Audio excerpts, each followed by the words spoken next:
Sa Brazil na wala ng preno. Ano na kaya ang kinahinatnan ng mga pasahero nito? Ating alamin yan mula sa detalye na balitang ibabahagi maya-maya.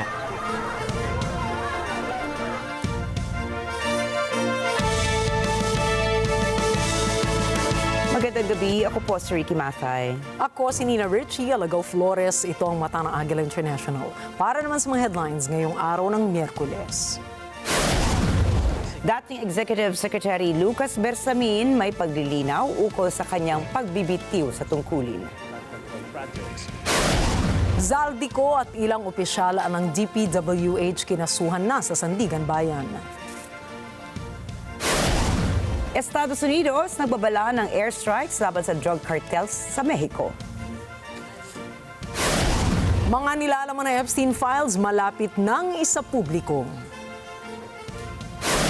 At Cloudflare, tinamaan ng major outage, mga malalaking websites apektado.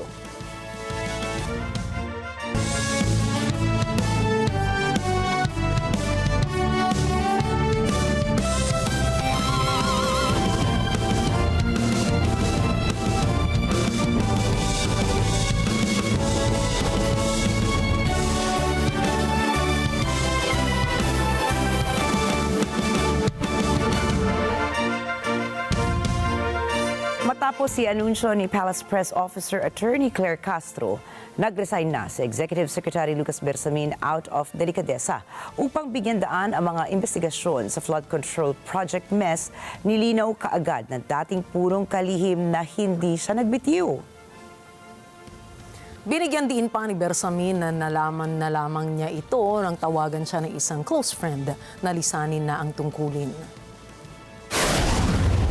Kasi sinabi na lumabas na basa mo na lang, I resign out of delikadesa. Masarap pakinggan, yung out of delikadesa.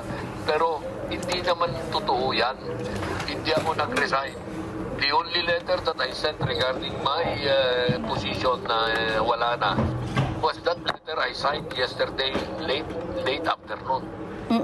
Na sinabi ko, I bow to the prerogative of the President. Somebody, a close friend of mine, at least as far as I know, called me up in the morning, mga siguro before 12 o'clock, to tell me na I am to leave as Executive Secretary, exit na ako. So sabi ko, walang problema yan. I will accept that because I'm only serving at the pleasure of the President. Nauunawaan ni Bersamin na nasa pasya ng Pangulo kung siya ay mananatili pa sa kanyang tungkulin. Ang katunayan ay nagkausap pa sila ni Pangulong Marcos Jr. noong Lunes ng gabi matapos ang anunsyo ng palasyo na nagbitiw siya sa pwesto. Sa kabila nito, hindi natatanungin ni Bersamin ang Presidential Communications Office ukol sa pahayag na nag-resign siya out of delikadesa. Samantala, mariing itinanggi ni Bersamin ang paratang sa kanya ni Senator Panfilo Lacson na siya ang nagsingit ng 52 billion pesos na pondo sa 2025 national budget. Yung Office of the Executive Secretary does not have anything to do with insertions or budget. Our own budget, yun ang sinusubmit namin. Pero yung makikialam kami sa budget ng ibang agency, hindi namin ginagawa yan. Nanindigan din si Bersamin na hindi siya ang mastermind sa budget insertions kaya handa siyang sagutin ang mga alegasyon maliban sa Senado.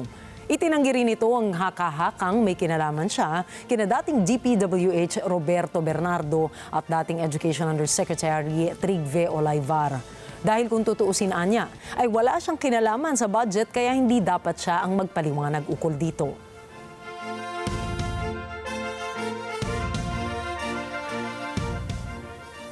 Hiniling ni Davao City Representative Paulo Duterte sa Kamara na imbestigahan sina Pangulong Ferdinand Marcos Jr. at dating House Speaker at later Representative Martin Romualdez. Ang kahilingan ay nakasaad sa inihaing House Resolution 488 ni Duterte. Sina Pangulong Marcos Jr. at Romualdez ang itinuturo ni dati ako Bicol Representative Zaldy na nasa likod ng insertions ng 100 billion pesos na pondo na pinasok sa 2025 national budget. At 25% umano ng binabanggit na halaga ang naging kickback at napunta sa Pangulo. Umaasa si Duterte ang gagawa ng kaukulang aksyon ang liderato ng Kamara kaugnay ng kanyang inihaing resolusyon para mapanagot ang mga opisyal ng pamahalaan na nilulustay umano ang kapangbayan ng Pilipinas. Patong-patong na kaso ang isinampa ng Office of the Ombudsman sa Sandiganbayan laban kay dating ako Bicol Party List Representative Zaldy at sa ilang mga opisyal ng Department of Public Works and Highways o DPWH. Kaugnay pa rin ito sa maanumalyang flood control projects ng pamahalaan. Kasong malversation of public funds through falsification of public documents, paglabag sa Section 3E ng Republic Act 3019 o Anti-Graft and Corrupt Practices Act ang kakaharapin ni Nako at ilang opisyal ng DPWH. Higit pa rito ay sinampahan din ng hiwalay at karagdagang kaso si Zaldy sa paglabag naman ito ng Section 3B na RA 3019 sa pagtanggap ng unwarranted financial o pecuniary benefits. Ang kaso ay kaugnay sa 289 million pesos na flood control project na road dike sa mag-asawang Tubig River sa Nauhan Oriental, Mindoro. Hiniling ni Veronica Kitty Duterte sa Korte Suprema na resolbahin na ang petisyon ng agarang pagpapauwi sa kanyang amang si dating Pangulong Rodrigo Duterte. Ayon sa kanyang abogado na si Attorney Salvador Salpanelo, naghain na sila ng mosyon para resolbahin ang atasan ang pamahalaan ng Pilipinas na ayusin ang pagpapauwi sa dating Pangulo. Giit pa ni Panelo, hindi magdudulot na magandang resulta ang matagal na pananahimikan niya ng Korte Suprema sa petisyon nila kontra sa pagkakaaresto at paglipat kay former President Duterte sa International Criminal Court. Nauna nang ipinunto ni Kitty Duterte ang hindi maayos na lagay ng kalusugan ng dating Pangulo sa ICC custody. Maiiwasan pa niya ang patuloy na paghina ng kalusugan ng dating Pangulo kapag maiuwi siya sa Pilipinas para gamutin siya ng kanyang mga doktor. Exempted na sa 19% reciprocal tariff ng Estados Unidos ang ilang pangunahing agri products ng Pilipinas. Ayon kay Trade Secretary Cristina Roque, sakop ng executive order na inilabas ng US ang mga produktong hindi ginagawa sa Amerika, katulad ng coconut copra oil, coconut water, fruit juices, processed pineapples, desiccated coconuts, confectionery goods, processed bananas, tuna fillets, at dried fruits. Ikinatuwa naman ito ni Finance Secretary Frederick Go at sinabi na magpapalakas pa ito sa kakayahan ng mga agri-products ng Pilipinas sa merkado. Higit rito ay magbibigay rin anya ito ng trabaho at magpapalakas sa supply chain. Sa kabila nito, hindi kasama sa exemption ng electronics at semiconductors na nangungunang export ng Pilipinas sa Estados Unidos. Gayunman, tuloy-tuloy ang negosasyon ng Pilipinas at Amerika para maisama pa ang ibang produkto sa exemption katulad ng garments, travel, goods at furnitures. Itinanggi ng Armed Forces of the Philippines o AFP ang paratang na nagsagawa sila ng Bomber Formation Patrol sa West Philippine Sea o WPS. Kaugnay po ito sa isinagawang Multilateral Maritime Cooperative Activity ng Pilipinas, Estados Unidos at ng Japan. Ang impormasyong ito ay galing sa news article ng Global Times sa pagmamay-ari ng Chinese Communist Party flagship newspaper na People Daily. Ayon sa kanila, nanggaling ito kay Southern Theater Command spokesperson Senior Colonel Tian Junli at sinabing nangyari ito habang isinasagawa ng Pilipinas at mga kasamang bansa ang joint patrol. Binalaan din ni Junli ang Pilipinas at tigilan daw ang pag-uudyok ng gulo at pagpapalala ng tensyon. Mariin naman itong itinanggi ni AFP Public Affairs Chief Colonel Cerces Trinidad. Sinabi niya na walang namonitor ang AFP na Chinese bomber formation habang isinasagawa ng tatlong bansa ang joint patrol o maritime drills. Patuloy pa rin ang Pilipinas sa pagpapatatag ng seguridad at defense partnerships sa iba't ibang bansa upang pigilan ang China sa patuloy na pagsasagawa ng mga illegal na aktibidad sa WPS. Muling pinagtibay ng Pilipinas ang suporta sa Palestine na naglalayong makamit ang kapayapaan at kaunlaran, gayon din ang pagkilala sa two-state solution upang matapos ang hidwaan sa pagitan ng Palestine at Israel. Sa Palestine National Day and International Day of Solidarity with the Palestinian people, sinabi ni Foreign Affairs Undersecretary for Migration Affairs, Leo Herrera Lim, na ipinagmamalaki ng Pilipinas ang paglahok sa naturang aktibidad. Nagkasundo ang Palestine at Pilipinas sa bilateral meeting ni Secretary of Foreign Affairs Maria Teresa Lazaro at Palestinian Minister of Foreign Affairs and Expatriates Varsen Aghabekian Shanin na palakasin at gawing praktikal ang kooperasyon ng mga bansang may parehong interes. Binanggit din ni Yusek Herrera Lim ang posibleng pakikipagtulungan sa consular cooperation, higher education, labor cooperation, technical at vocational education at isang memorandum of understanding sa political consultation para patibayin ang bilateral ties. Isa ang Pilipinas sa mga bansang bumoto na kumilala sa Palestine bilang state na isinagawang sa isinagawang United Nations General Assembly o UNGA sa New York noong Setyembre.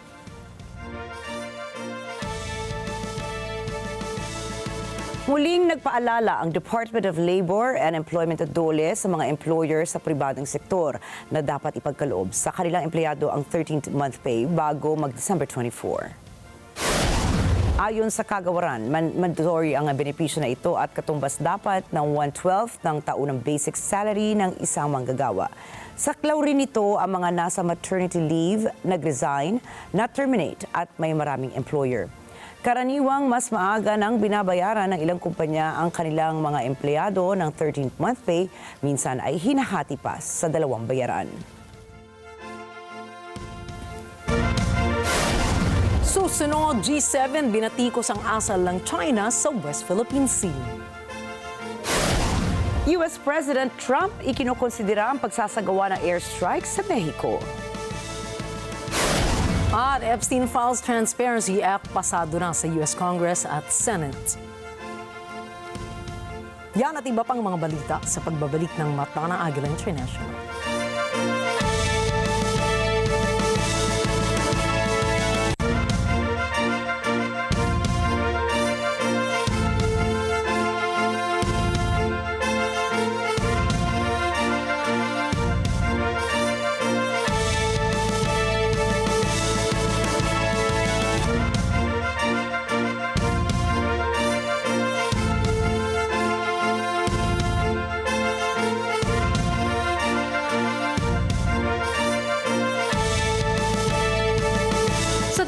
Usap-usapan, alin ba ang dapat paniwalaan? Magandang umaga, Pilipinas! Luzon, Visayas at Mindanao. Siyempre po, worldwide. Balitang may basehan, komentaryong may laman. Kasama sina Jen Subarjaga at Nelson Lubao. Tuloy ng paglilingkod bayan. Balita, komentaryo, totoo. 100%. Lunes hanggang Biyernes, alas 5 ng umaga, dito lang sa Net 25. Let's get together sa Net 25. Sa Net 25. Watch how Filipino entrepreneurs are growing their businesses with the help of GCash for Business. Solutions built to make MSMEs smarter, faster, and stronger because cashless just got more powerful. If you want to make things more efficient, digital solutions will really help you out. So when we say smarter, finding tools like GCash or SoundPay to help us navigate the business. We really look at each individual business and cater solutions, tailored solutions para sa kanila. Open for Business with Cesar Vallejos, Sunday, 9 p.m. Sa Net 25.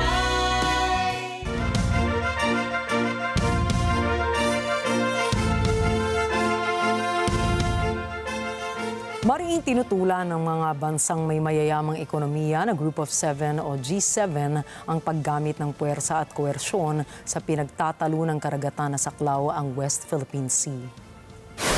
Ang G7 ay binubuo ng Canada, France, Germany, Italy, Japan, United Kingdom at Estados Unidos. Nagpahayag din niya ng seryosong pag-aalala ang G7 kaugnay sa mga insidente ng paggamit ng mapanganib na maniobra at water cannons, gayon din ang mga hakbang para higpitan ang kalayaan sa paglalayag at pagpapalipad sa pamamagitan ng militarisasyon at koersyon sa disputed waters. Pinasalamatan naman ng Pilipinas ang G7 sa panawagan nito para sa seguridad, katatagan at kaunlaran sa Indo-Pacific region, kabilang na sa pinag-aagawang karagatan at ang muling paggiit ng grupo sa kahalagahan ng 2016 Arbitral Award bilang basihan para sa mapayapang pamamahala at pagresolba sa mga salungatan sa karagatan. Sa isang statement, sinabi ng Department of Foreign Affairs o DFA na kabahagi ang Pilipinas sa pananaw ng grupo sa pagpapahalaga sa seguridad at kaunlaran sa karagatan para sa pandaigdigang katatagan, economic resilience at kapakanan ng lahat ng mga nasyon at sa pagpapatibay ng United Nations Convention on the Law of the Sea o UNCLOS. Mariin namang tinutulan ng China ang naturang pahayag kung saan sinabi nilang irresponsable at walang basihan ng mga paratang ng G7 ukol sa naturang military build-up ng China sa naturang katubigan. 七国集团的外长会联合声明再次罔顾事实，颠倒黑白，蓄意污蔑抹黑中国，粗暴干涉中国内政，中方对此强烈不满，坚决反对。七国集团应停止将经贸问题政治化、武器化，以免破坏国际经济秩序和全球产供链。 中方再次敦促七国集团认清世界大势，摒弃冷战思维和意识形态偏见，停止操弄涉华议题、干涉中国内政，多做有利于国际社会团结合作的事。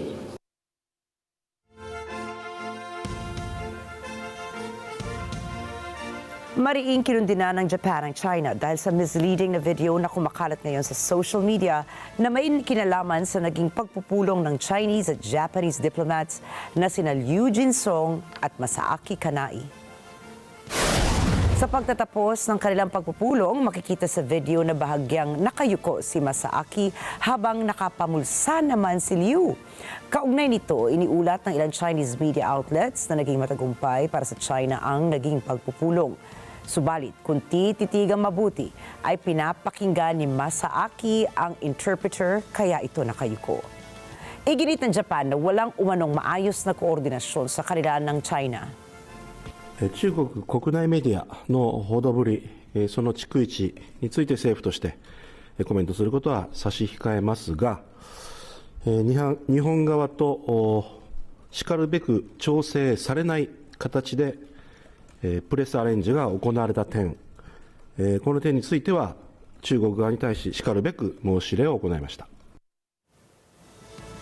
Nanindigan rin ng Japan na mananatiling iligtas ang bansa para sa mga turista at biyahero.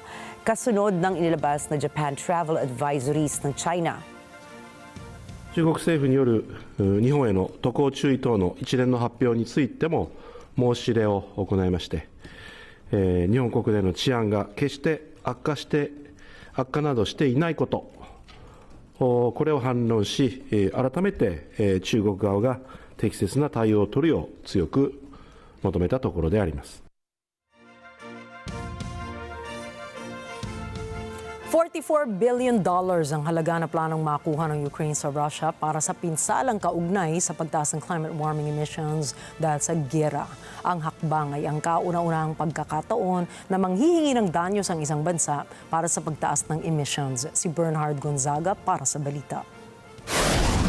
Ang pagtaas ng emissions ay galing sa tradisyonal na gasolina, semento at bakal gamit sa labanan, pati na sa pagpatay sa mga puno dahil sa sulog.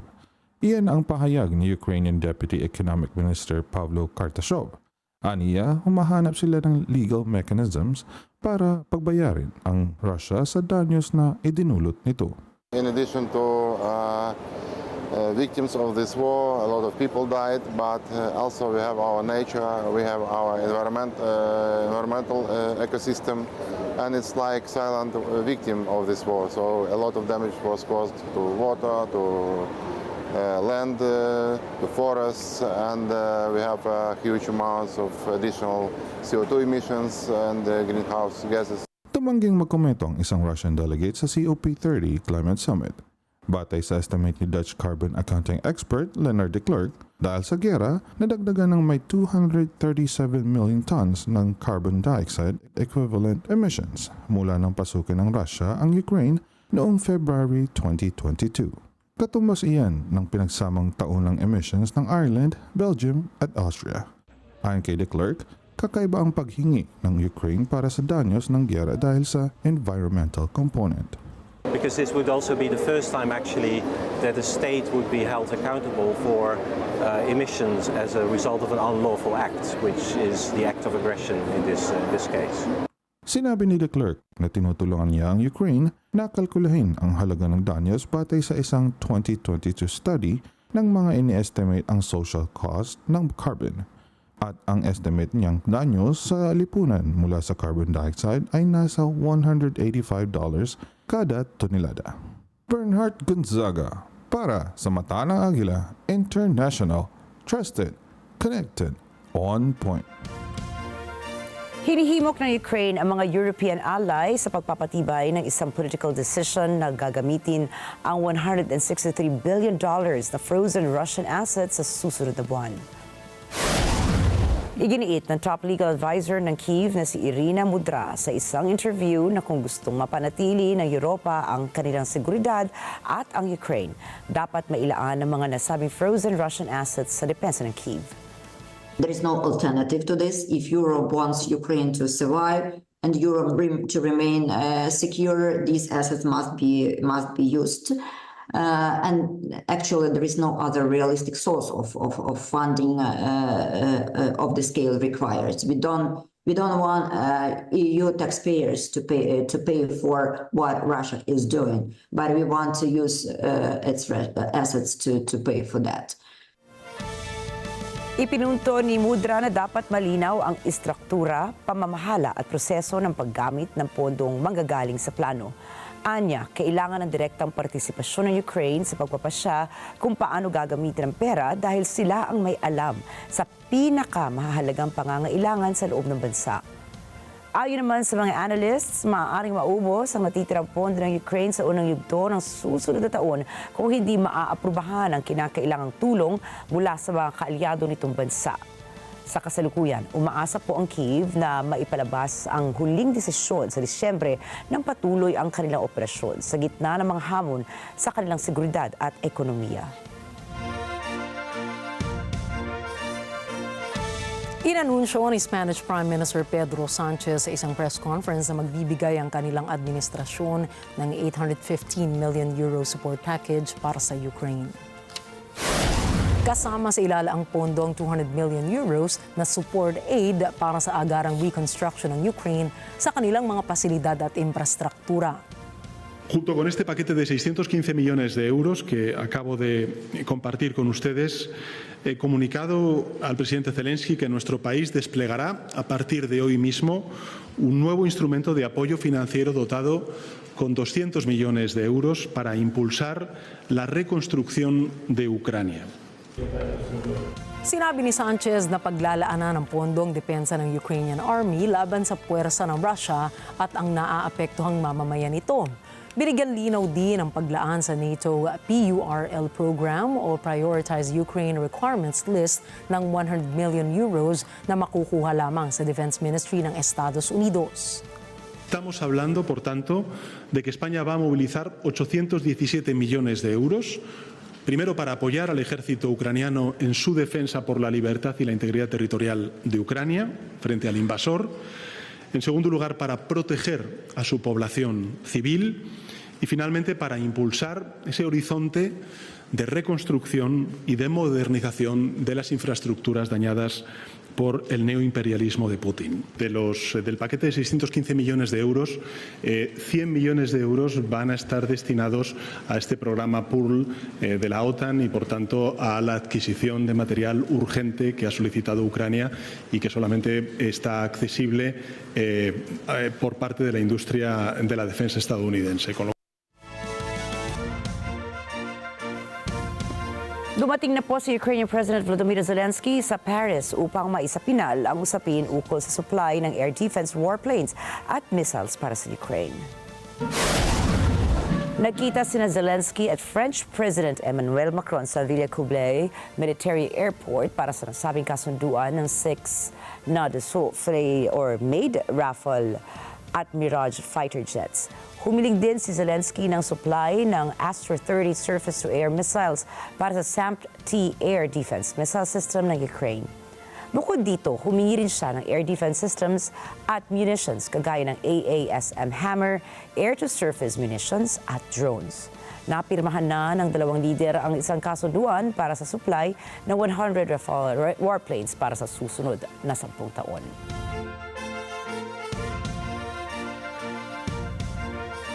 Nagpakitang gila sa mga sundalo ng NATO Alliance sa isang counter-drone skills practice sa Poland. Kasamang personnel ng US, UK at Romania sa Polish counterparts nila sa exercises na ginawa sa Nova Deba sa southeast corner ng nasabing bansa. Si Emmy Kapilita Rohan para sa report. Layo ng exercises na makahanap ng mas mababang gastos para sa sensors at effectors. Iyan ang pahayag ni US Army Brigadier General Curtis W. King. A Shahed drone costs anywhere from $60,000 US to $100,000+ US dollars. What we're doing today is a tenth of that cost. So that's our major objective is we have got to find lower cost, both sensors and effectors. So again, the system you'll see today is roughly a tenth of the cost of what it's costing Russia to build and employ Shahed-type drones. Makailang ulit nang nakakita ng Russian drone incursions ang Poland at ibang mga bansa sa eastern flank ng NATO. Ilan sa nasabing drones ay napabagsak. Pero ang pagpapatumba ng mumurahing drones gamit ang mamahalin at high-tech na air defense missiles ay mabigat na challenge sa NATO states. Nag-aalala ang mga ito na maubusan ng stockpiles. You've heard of the Patriot. Obviously, we have Patriot missile systems. Those are great. Against ballistic missiles, cruise missiles. We want to be able to keep those systems to defeat cruise missiles and ballistic missiles. Even though they might be able to kill a Shahed, we don't want to focus them on a Shahed. We need systems at a much lower cost, and this gets us back to where we can have more quantity, as we talk, to defend more of your geographic area along your border. You may not, because you just can't do that at the cost factor. Isang option ay ang interceptor drone.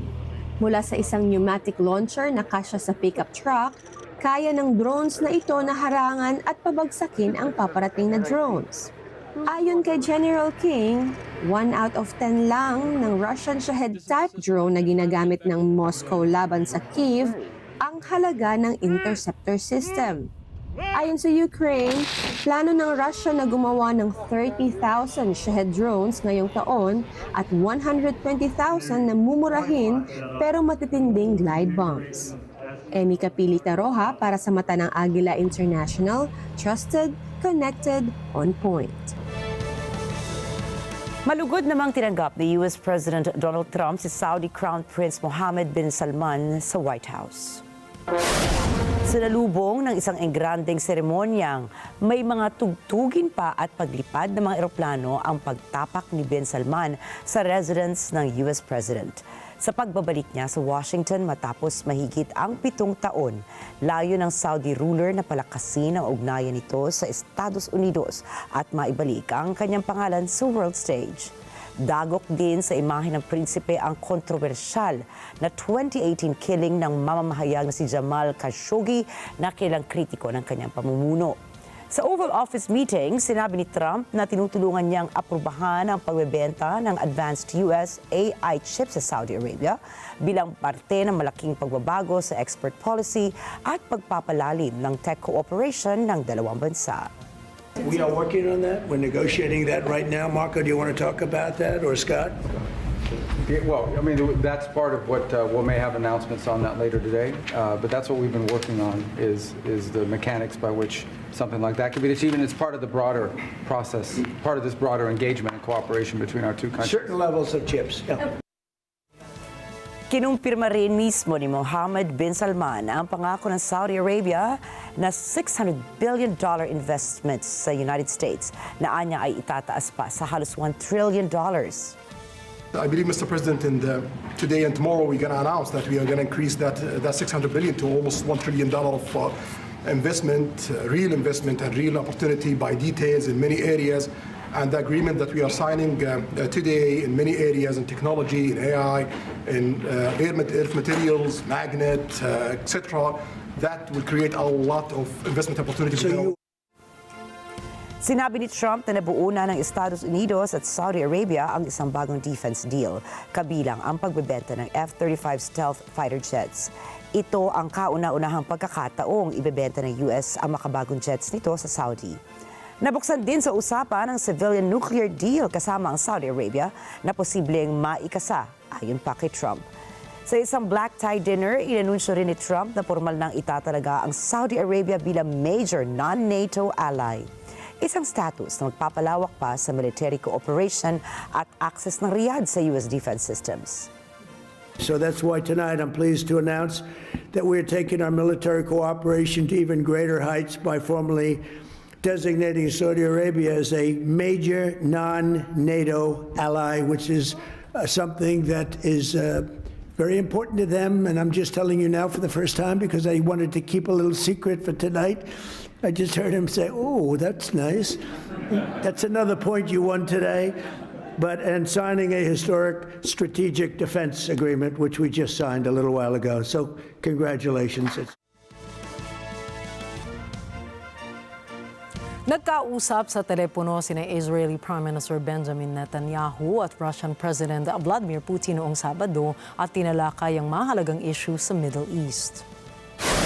Sa inilabas na pahayag ng Kremlin, nagpalitan ng pananaw ang dalawang lider hinggil sa kasalukuyang sitwasyon sa rehiyon, kabilang na ang kalagayan ng Gaza Strip, pagpapatupad ng napagkasundoang ceasefire deal at estado ng mga pagpapalitan ng mga bihag.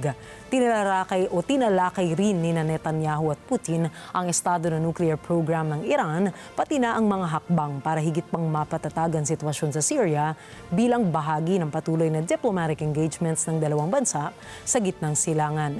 Bukod rito, nagpalitan sila ng pagbati para sa anibersaryo ng Victory Day na may diin sa pag-alala sa ambag ng Red Army noong ikalawang digmaang pandaigdig. Walang detalyadong inilabas na kung anong partikular na aksyon ang napagkasunduan, ngunit malinaw na nagpapatuloy ang mataas na antas ng diplomasya sa pagitan ng dalawang bansa. Sa ilalim ng international law, obligado ang South Africa na tanggapin ang mga Palestinians sa bansa. Dokumentado man sila o hindi. Ito po ang paliwanag ng isang international relations strategies ukol sa naunang pagpasok ng higit 100 Palestinians sa South Africa. Anjo Milano para sa report. Kritikal ang immigration rules ng South Africa para maunawaan ang sitwasyon. Ito ang paliwanag ni International Relations Strategist Zinat Adam sa kontrobersyal na pagdating ng higit 100 Palestinians sa South Africa noong isang linggo. South Africa, under international law, would be obligated to allow them in documented or undocumented.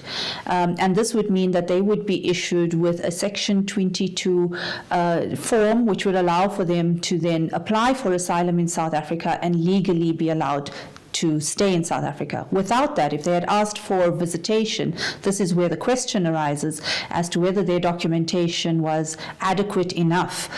Ininetali ni Adam ang mga maaaring gawin ng Palestinians sa pagpasok nila sa South Africa.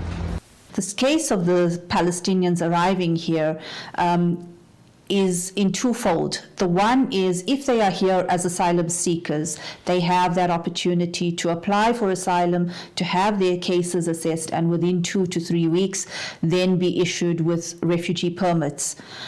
If they are here as visitors, which currently they have been permitted into South Africa as visitors, they have a time of 90 days to be able to spend in South Africa as visitors, and currently are being hosted by humanitarian organizations who are bearing the cost of their stay.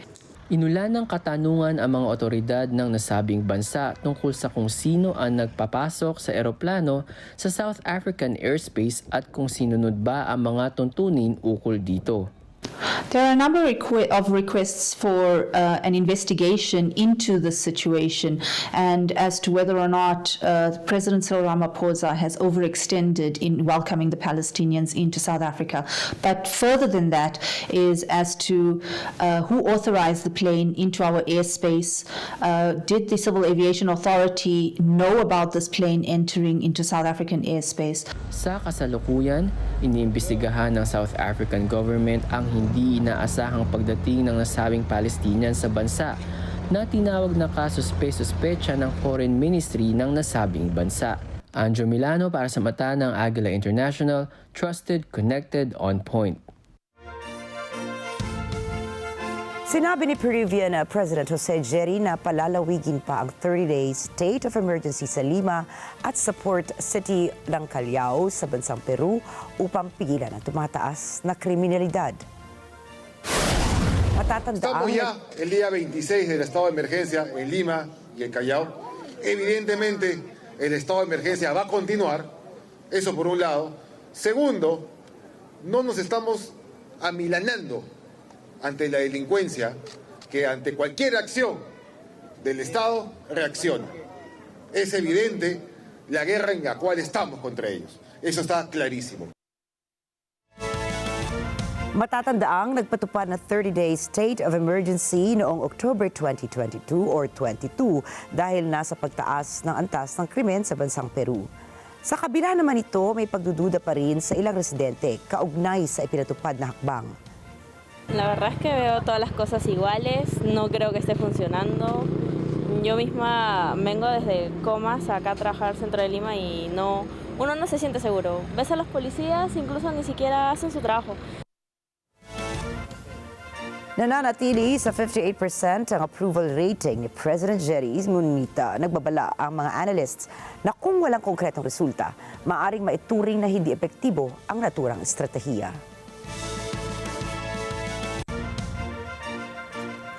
Binalaan ni United States President Donald Trump ang mga nasa likod ng drug cartel sa Mexico. Would I launch strikes in Mexico to stop drugs? It's okay with me. Whatever we have to do to stop drugs. Mexico is, look, I looked at Mexico City over the weekend. There's some big problems over there. If we had to, would we do there what we've done to the waterways? You know, there's almost no drugs coming in through our waterways anymore. Isn't it down like 85%? It is, sir. I don't know who the 15% would be. It wouldn't be you. No, that's for sure. No, I think it's been... Tons and tons of you would say drugs. that's a big signal. Absolutely. We have almost no drugs coming into our country by the sea, by, the waterways. And you know why, okay? I mean, it's pretty obvious. Would I do that on the land corridors? I would absolutely. Look, every boat we knock out, we save 25,000 American lives, not to mention the destruction of families. Ayon sa US President, maaaring magsagawa sila ng airstrikes gaya ng ginawa nila sa mga bangka na nagdadala ng iligal na droga mula sa Venezuela. Dagdag pa nito na sa tuwing nakakausap niya ang Mexico, ay alam nila ang kanyang pakay na desidido sila para patigilin ang paglaganap ng iligal na droga. Una nang kinundena ni Mexican President Claudia Sheinbaum na hindi niya papayagan ang anumang airstrikes sa kanyang bansa. Inaresto ng mga otoridad ang ilang ICE protesters na nagrally sa labas ng Federal Immigration Facility sa Illinois. Kasunod ito ng kilos protesta ng grupo laban umano sa agresibong immigration crackdown ng Trump administration. SINA 25 correspondent Myla Simbulan para sa report. Daan-daang protesters at Chicago Police ang nagkaengkwentro sa mainit na demonstrasyon sa labas ng Broadview ICE Detention Center dahil dito 21 sa mga nagprotesta ang inaresto. Hindi binigay ng Cook County Sheriff's Office ang mga pangalan ng inaresto at kung bakit sila hinuli. Naging mainit na lugar na ang ICE Center sa Broadview para sa Chicago activists na kontra sa immigration crackdown ni President Donald Trump sa lungsod. Mahigpit ang kapit ng Democrats sa Chicago kaya naman limitado ang kooperasyon ng mga taga rito sa pagpapatupad ng federal immigration. Mula nang pinatindi ni Trump ang operasyon ng ICE sa Chicago, ilang ulit nang nagkaengkwentro ang demonstradores at ang mga otoridad. May mga pagkakataong ginagamitan sila ng tear gas, rubber bullets, flashbang grenades at pepper balls. Matatanda ang kinontra ng isang federal judge ang ulang agresibong crowd control tactics ng ICE at Border Patrol sa lungsod tulad ng paninirgas.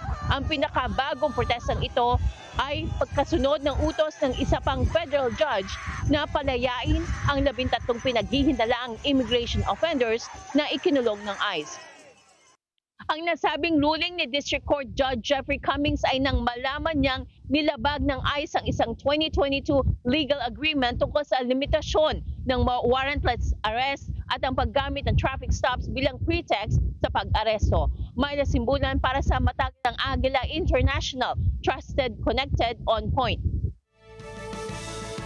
Inaprubahan na ng House of Representatives ng Estados Unidos mula sa unanimous consent ang tuluyang pagpapalabas ng kontrobersyal na Epstein files.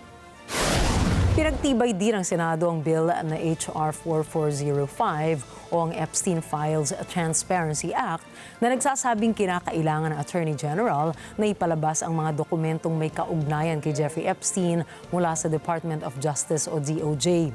Nakasaad rin sa inaprubahang batas na dapat publicly available, searchable at downloadable ang nasabing Epstein files mula sa unclassified records, documents, communications at investigative materials na hawak ng DOJ.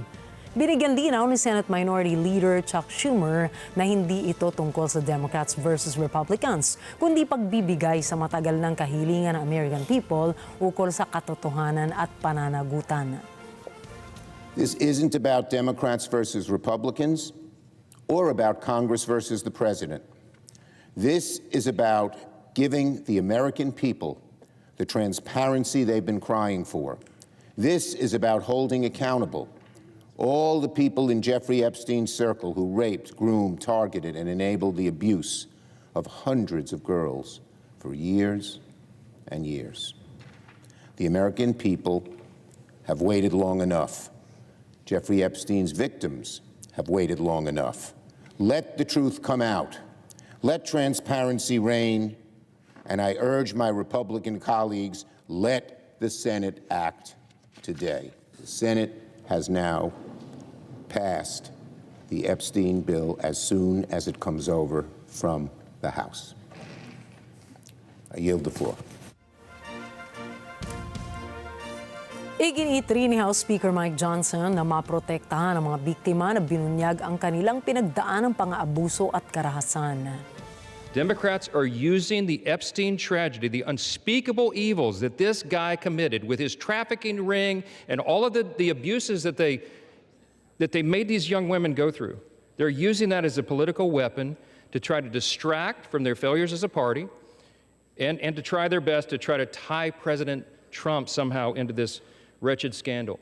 The president had nothing to do with it. He's been very clear, and he has nothing to hide, and that's why he's endorsed the vote today. I suspect this vote will be probably unanimous. But here's the important point that everybody needs to understand. We have been advocates of maximum transparency, but we have also insisted that the victims be carefully protected.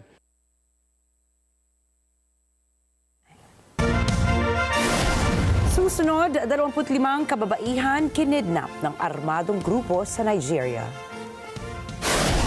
Cloudflare outage nagdulot ng malaking kaguluhan sa X at ChatGPT users. At LeBron James naging matagumpay sa kanyang NBA season debut.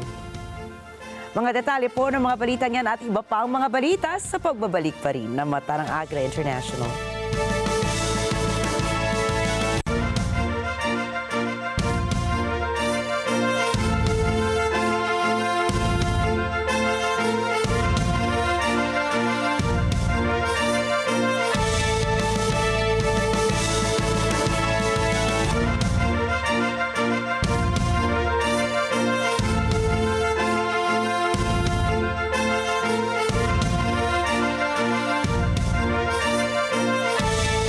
Sa bawat pamilyang Pilipino, may tahanang binubuo, hindi lang ng dingding at bubong, kundi ang pag-unawa, pasasalamat at pag-asa. Kaya sa episode na ito, tahanan ng pasasalamat, pamilya ng pag-unawa at pag-asa. Ating saksihan ang halaga ng pagkakaisa, pagmamahalan at pagpapahalaga sa bawat miyembro ng pamilya. Dahil sa bawat tahanan na may pagmamahal at pagkakaunawaan, laging may dahilan para magpasalamat at maniwala na may magandang bukas. Yan ang ating aabangan sa Ito Ang Tahanan ngayong Sabado at Linggo, alas 8 ng umaga sa Net25. This Sunday on SINA Throwback. Earth, our home. As far as we know, our planet is unique. As far as we know, one day spent here is the most amazing thing in the whole universe.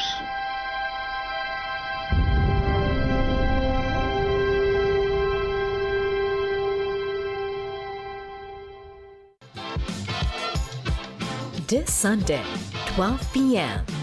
here on Net25. Let's get together. Sunday 25. Sunday 25.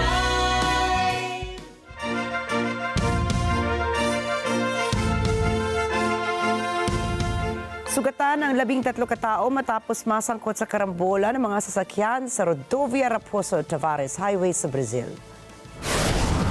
Nagkaroon ng aberya ang isang intercity bus nang sinubukan itong mag-overtake.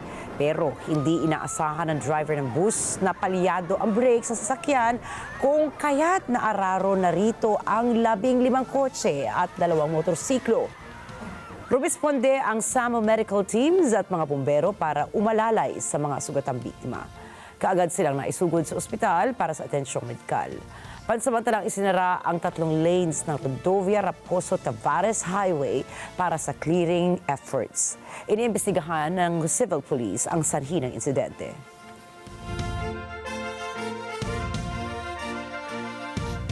Inaalam ng mga scientists sa South Florida ang dahilan ng paulit-ulit na insidente ng dengue at iba pang mga sakit na dala ng lamok sa ilang lugar gaya ng Miami. Si Yolanda Aspiras para sa balita. Pagtukoy sa high risk na mga komunidad. Dahilan sa pagpapalawak ng research partnership ng Florida International University o FIU at Miami-Dade County Mosquito Control. Ang hakbang na ito ay nang magkaroon ng shift sa public health ng bansa. Sa kauna-unahang pagkakataon, ang dengue na mas kilalang umaatake sa tropical countries ay kumakalat na rin sa iba't ibang lugar sa US. Ayon sa researchers, dahil sa umiinit na mga temperatura, mas mabigat na mga pagulan at mas mahabang mga taginit, nakalikha ng mga kondisyon kung saan palagi na lang taglamok. Dahil dito nabubuhay buong taon ang mga lamok na may bitbit na iba't ibang sakit. Kaugnay nito sa FIU Biomolecular Sciences Institute, pinag-aaralan ng mga siyentista ang species na dahilan ng pagkalat ng mga virus tulad ng dengue, Zika at chikungunya. I started to study mosquitoes because I wanted to use genetics in a system where it had never been used before and try to understand its behavior. So I think mosquitoes are a great place to study behavior because their behavior kills. Minamicro-inject ng researchers ang mosquito larva para sa genetic mutation. Inaanalisa ang adult samples at nagdi-deploy ng field traps sa Miami-Dade.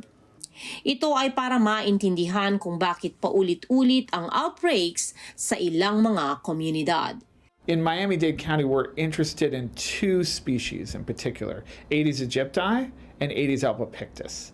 Aedes aegypti is the best vector of mosquito-borne illness here. It was responsible for the transmission of Zika. Aedes albopictus can also transmit mosquito-borne viruses, but probably not as well. Nakatutok ang trabahong ito ng FIU sa county sa mga komunidad na lagi na lang may dengue taon-taon. What we are doing is doing it the old-fashioned way, because the mosquito we are fighting, the yellow fever mosquito Aedes aegypti, is domesticated. It lives very close to people. So basically what we do is boots on the ground. We do a lot of inspections because that's how you get rid of them, their breeding habits, and prevent them from making frequent contact with the people. Bahagi naman ng county ang mag-spray para sa control, mag-check ng drains at standing water, at mangolekta ng larva para analisahin. So for some reason, there's a tendency for these diseases to go in particular areas. We are trying to study really hard the ecology, the species composition of those areas to find out what is so specific about them that these diseases tend to be transmitted in specific areas, okay? So that is part of the research we are doing, because as soon as we understand that, we'll be able to counteract it. In other words, we can outsmart the mosquitoes. Ayon naman kay Matthew De Gennaro ng FIU, kailangan lang puntiryahin ang mga uri ng lamok na kumakagat ng tao. We do not have to create a world without mosquitoes. We just need to focus on the mosquitoes that bite humans. And they're out of the 3,500 or so species, there's only a few that really like us. So we need to deal with them. Yolanda Aspiras para sa mata ng Agila International. Trusted, connected, on point. Naharang ng mga otoridad ang isang drug trafficking operation sa Toronto, Canada. Ito'y dahil sa tulong at tips na galing sa mga residente. Ayon sa inisyal na ulat, higit sa $1 milyong na halaga ng illegal na droga, bala at baril ang nakumpiska sa mga sospek. Si Net 25 correspondent Cherry Recolizado para sa balitang yan. Higit $1 milyong Canadian ang nasakoteng illegal na droga, mga baril at bala ng Peel Regional Police sa Toronto, Canada. Matapos ang sunod-sunod na search warrant at pag-iimbestiga, nakahuli ang mga opisyal ng 22 Division Community Intervention and Response Team ng 13 kilong illegal na droga tulad ng crystal methamphetamine, cocaine at fentanyl. Kasama rin ang 1,000 rounds ng bala. Nagsimula ang investigasyon noong Setyembre nang makakuha ang mga pulis ng impormasyon tungkol sa umano'y drug trafficking operation ng isang residente sa Toronto na gumagawa ng multiple drug transactions. Ang suspect ay kasalukuyang nakakulong at nakatakdang humarap sa isang bail hearing sa lungsod ng Brampton. Binigyan diin ni Peel Regional Police Chief Nishan Durayapa ang malaking papel ng komunidad sa matagumpay na pag-aresto. Sinabi niya na ipinapakita ng investigasyong ito kung gaano kalakas ang ugnayan ng komunidad at mga opisyal sa pagbuo ng mas ligtas na mga lungsod. Cherry Recolizado, Toronto, Ontario, para sa mata ng Agila International. Trusted, connected, on point.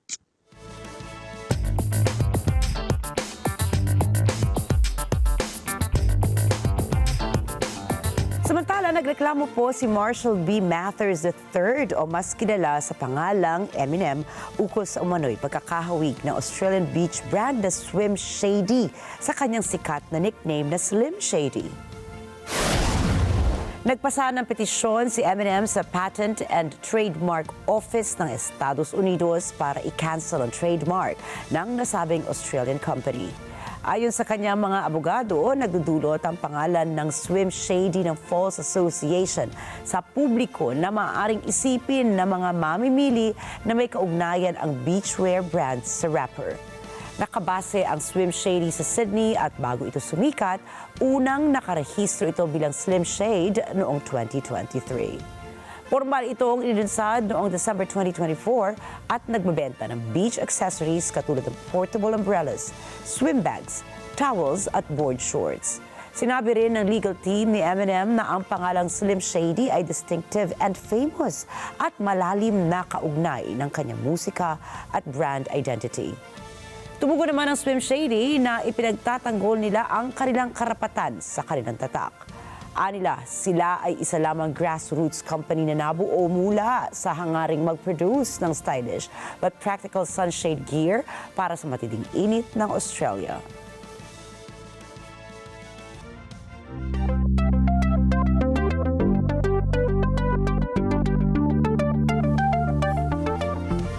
Sa tulong ng makabagong teknolohiya ay naimbento ng China ang isang unmanned helicopter. Ayon sa Beijing, matagumpay na natapos nito ang maiden flight ng chopper, isang katibayan anya na patuloy ang pag-unlad ng aviation sector sa bansa. Kilalang aircraft sa tawag na T-1400 tandem rotor, dinevelop ito ng Harbin United Aircraft Technology Limited Company. Ayon sa kumpanya, pinapatakbo ito ng 2 makina na kayang magdala ng mga mabibigat na kargamento. Meron din itong maximum take-off weight na 1,400 kilograms, 8 oras na operation time at kayang lumipad ito sa ere sa horizontal flight speed na 180 kilometers per hour. Dinisenyo rin ang chopper na labanan ng mga init na aabot sa 40 hanggang 55 degrees Celsius at malalakas na hangin na aabot naman sa level 8 strength. Umaasa ang China na mas pakikinabangan ito ng bansa, partikular na sa logistics at disaster relief deliveries. 在我身后的就是我们正在生产的一架 T-1400无人直升机。这架飞机呢是纵列式双旋翼无人直升机。目前呢是采用一个双发配置。整机呢是采用这种钛合金桁架式的焊接结构。纵列式双旋翼无人直升机呢有一个很大的优点，就是载重比较大，机身内部空间呢比较宽敞，允许的这个重心范围比较大，非常适用于大物件的这种运输投送。另外呢，就是前后旋翼的这个布置，取消了传统无人直升机的这个尾桨，载重效率比较高。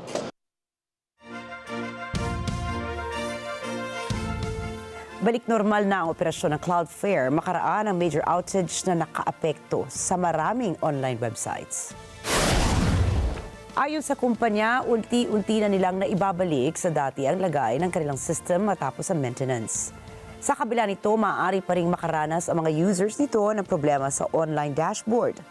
Ayon sa ulat ng Down Detector, kabilang sa mga apektadong website ay ang e-commerce platform na Shopify, job search engine na Indeed, ang cloud chatbot ng Anthropic, Truth Social, X, ChatGPT at marami pang iba.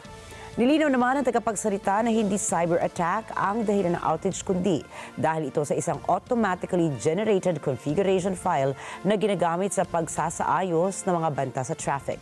Anila lumaki ang file size nito ng sobra-sobra na nang nagbunsod naman sa pag-crash ng software system.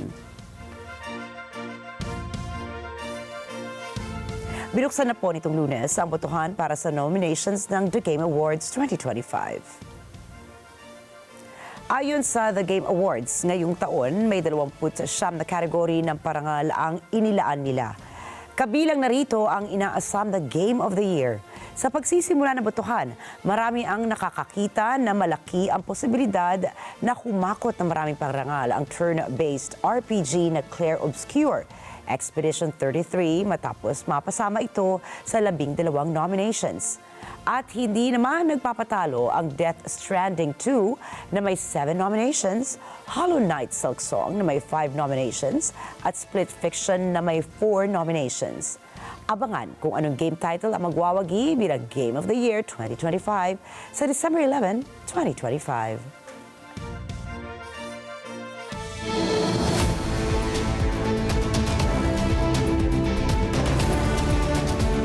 Sa kapapasok na balita, higit sa 200 batang estudyante ang kinidnap sa isang girls' boarding school sa Nigeria. Nilusob ng gunmen ang nasabing eskwelahan at pinatay ang vice principal nito. Itong pinakabagong mass kidnapping sa lugar. Si May Fanway Zaragoza para sa karagdagang detalye. Isang malawakang paghahanap ang isinagawa ngayon para sa 25 batang babae na dinakot mula sa isang girls' comprehensive secondary school sa bayan ng Maga. Ayon sa pulis, nag-deploy na ng karagdagang tactical units, mga sundalo at mga vigilante para suyurin ang pinaghihinalaang escape routes ng mga salarin, pati ang palibot na kakahuyan. Ayon sa mga otoridad, armado ang mga sospek ng mga baril at gumagamit ng coordinated tactics. Nilusob nila ang eskwelahan bandang alas 4 ng umaga. Nagkaroon ng engkwentro sa pulis ang mga sospek bago tumakas bitbit ang mga estudyante. Pinatay ang vice principal habang nanlalaban sa mga sospek. Binaril din ang isang staff member. Ayon kay Kebbi State Governor Nasir Idris, nagipag-usap na siya sa mga magulang ng tinakot ng mga bata. And we give them confidence, we give them our words that we'll do everything possible to ensure that their children are being rescued. 2 batang babae ang nakatakas kinagabihan. Ilang ulit nang nakasaksi ang Northwest Nigeria ng ganitong pagdukot ng mga armadong gangs na nanghihingi ng ransom sa kabila ng pangako ng gobyerno na pabutihin ang seguridad sa rehiyon. Matatandaan ng pagdukot ng 270 ng mga batang babae ang Islamist militant group na Boko Haram sa bayan ng Chibok. Nakatakas man ang marami sa nasabing mga batang babae at ang iba ay pinakawalan, ang ilan ay hindi na nakabalik. Mifem Zaragoza para sa Mata ng Agila International. Trusted, connected, on point.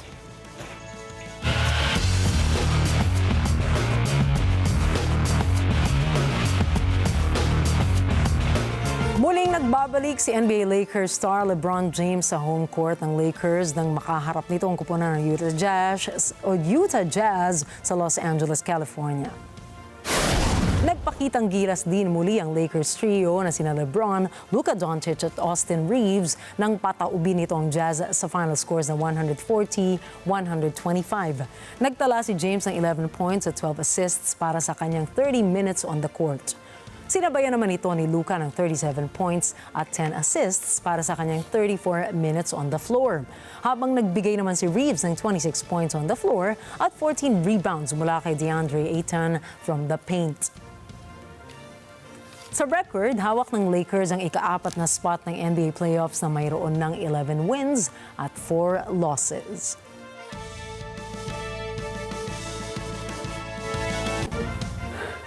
At narito po kami para maghatid ng balita sa amang dako ng mundo. Magandang gabi. Ako po muli, si Ricky Matay. Ako si Nina Richie Alago Flores. Ito po ang Mata ng Agila International. Trusted, connected, on point.